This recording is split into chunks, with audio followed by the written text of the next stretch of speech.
दोस्तों एक और क्वेश्चन को लेकर के आए हैं जो आपका क्लास 10th का एनसीईआरटी का जो बुक है उसका प्रश्नावली 2.2 का 1 नंबर का 5वां नंबर क्वेश्चन। अब ये क्वेश्चन क्या कहता है अच्छा तरीका से समझिए आप। क्वेश्चन है टी स्क्वायर माइनस 15। इसमें द्विघात समीकरण का कोई भी चीज़ नहीं दिखाई दे रहा है और बच्चों को भी थोड़ा सा दिक्कत होगा इसको समझने में, ताकि यह बने कैसे, इसका शून्य कैसे निकाले, जबकि यह बहुत ही आसान क्वेश्चन है। कोई कोई विद्यार्थी इसमें फंस जाते हैं। तो देखिए कैसे ये बनेगा। हो गया जांच, ठीक। अब देखिए टी स्क्वायर माइनस 15, तो जब भी हम गुणनखंड बनाते हैं तो हम ऐसा लिखते हैं, मान लीजिए कि 2x square plus 5x plus 6, इसका गुणनखंड हमको निकालना है। इस क्वेश्चन में क्या दिया है कि बीच वाला दिया ही नहीं है, बीच वाला मिट गया और -6 को +6 को इधर ले आ दिया, बस यही चीज़ किया है इसमें, समझे। तो आपको अब समझना होगा कि ये बनेगा कैसे। इस प्रकार का गुणनखंड बनाने के लिए हमको क्या करना है कि t गुने t करते हैं और 15 को अगर तोड़ेंगे तो 3 गुने 5 कर देंगे। अब कोई किसी का कॉमन छटाएगा, कोई किसी का कॉमन है, यानी कि जो इसमें है सो इसमें है नहीं है, तो ये तरीका ख़त्म हो गया। इसको बनाने का बहुत आसान तरीका है। टी स्क्वायर माइनस 15 था, हमने क्या किया बराबर दे के उधर भेज दिए तो प्लस 15 हो गया, चिन्ह बदल गया। तब टी बराबर क्या होगा, टी बराबर जब भी स्क्वायर बदलता है, जैसे कि माइनस प्लस में बदलता है, कोई गुना वाला चीज होता है वो बराबर के बाद कोई चलिए वहाँ कुछ वजह था। अब देखिए कोई भी चीज़ जो गुना होता है वो भाग में जाता है।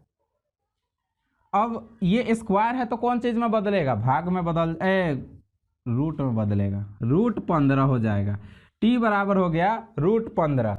अब देखिए √15 हो गया तो हम जानते हैं कि जब भी शून्यक निकलता है तो 2 शून्यक निकलता है, एक अल्फा और एक बीटा। तो कोई भी जो नॉर्मल अंक होता है उसमें दोनों चीज़ रहता है, एक प्लस और एक माइनस बन के कोई भी चीज़ पूर्ण होता है। माइनस प्लस जहाँ नहीं रहेगा वह पूर्ण होगा ही नहीं। इसी लिए द्विघात समीकरण में जब एक शून्यक निकले तो आप इसको 2 भाग में लिख सकते हैं। अल्फा बराबर +15 हो जाएगा, प्लस का चिन्ह हम देते नहीं हैं वैसे, और बी बराबर क्या हो बीटा बराबर क्या होगा -15 हो जाएगा। यानी जब भी शून्यक निकालिए और एक शून्यक आ रहा है तो उसको 2 भाग में लिखिए, एक प्लस में और एक माइनस में।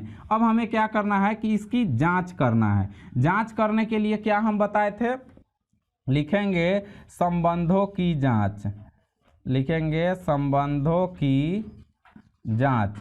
अब देखिए संबंध की जांच कैसे की जाती है। इसमें संबंध की जांच करना बहुत आसान है। आपका हो गया टी स्क्वायर माइनस 15।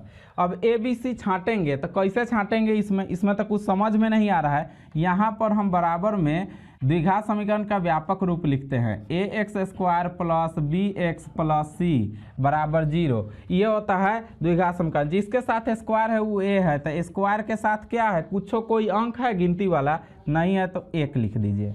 अब देखिए जिसके साथ x रहेगा यानी ABCD में का कौनो चीज़ रहेगा तो वो b होता है, तो ABCD में का कोई है खाली जिस पर पावर नहीं है तो b बराबर क्या हो गया 0, और c जो अकेले है यानी कि -15। तो ए बी सी निकल गया।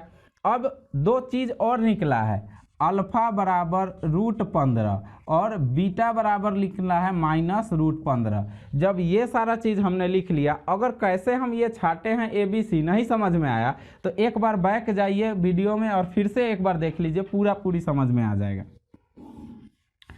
अब देखिए आगे बनाइए, संबंधों की जांच कर रहे हैं तो शून्यकों का योग पहले लिखेंगे, शून्यकों का योग या योगफल भी लिख सकते हैं। बराबर होता है क्या, अल्फा प्लस बीटा बराबर -b बटा a होता है। तो अल्फा प्लस बीटा कितना होता है, अल्फा कितना है आपका +√15 और जोड़ बीटा कितना है -√15 बराबर अल्फा के जगह अल्फा का मान लिखे, बीटा के जगह बीटा का मान लिखे। अब -b कह रहा है लिखने के लिए, तो b कितना है 0, माइनस लगा के 0 लिख दीजिए, बटा a कह रहा है लिखने के लिए, a है 1।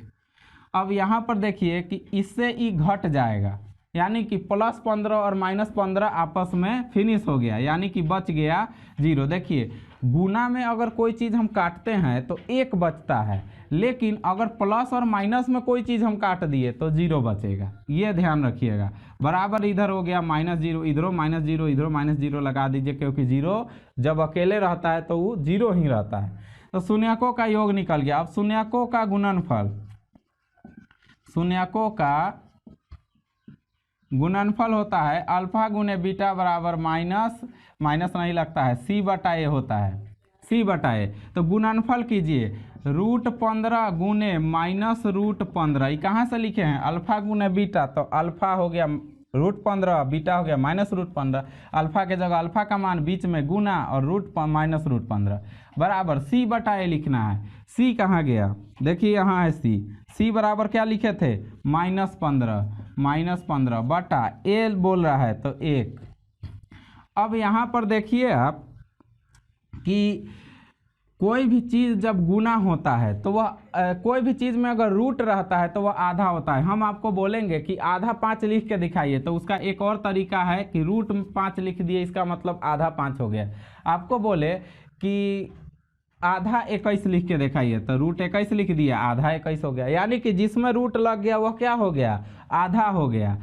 तो जब भी आधा और आधा चीज़ मिलता है, गुना का मतलब होता है कि एक साथ मिक्स हो जाना। जैसे कि अलग अलग बूंदिया होता है, मिक्स हो गया तो बड़ा लड्डू बन जाता है, वही चीज़ है। लेकिन अगर उसको जोड़िएगा तो वह माला बन जाएगा, बूंदिया का माला। तो जोड़ तब उसमें गिनेंगे 1 बूंदिया, 2 बूंदिया, 3 बूंदिया, 4 बूंदिया। लेकिन अगर उसको पूरा बना दिए गोल लड्डू तो उसको थोड़े गिनिएगा। तो वही चीज़ होता है, जब कोई चीज़ मिक्स होता है यानी गुना होता है तो वह पूर्ण हो जाता है, पूरा बन जाता है। √15 गुने √15 तो क्या हो गया? पूरा 15 हो गया। माइनस लगा हुआ है तो लिख दिए, और यहाँ पर भी -15 बटा में 1 है तो यहाँ भी 1 लगा के यहाँ भी 1 लगा दीजिए। तो क्या हो गया? शून्यकों का योग और शून्यकों का गुणनफल दोनों बराबर आ गया। तो लिखेंगे क्या कि संबंध सत्य है, प्रूव्ड। संबंध सत्य है, यहाँ पर लिख दिए प्रूव्ड। समझ गए? तो इस तरह से आपका जो थोड़ा सा हार्ड लग रहा था ये क्वेश्चन आराम से बन गया। अब इस क्वेश्चन का अब इस जो प्रश्नावली है 1 नंबर का सबसे लास्ट क्वेश्चन है, जो कि हम नेक्स्ट वीडियो में बताएंगे।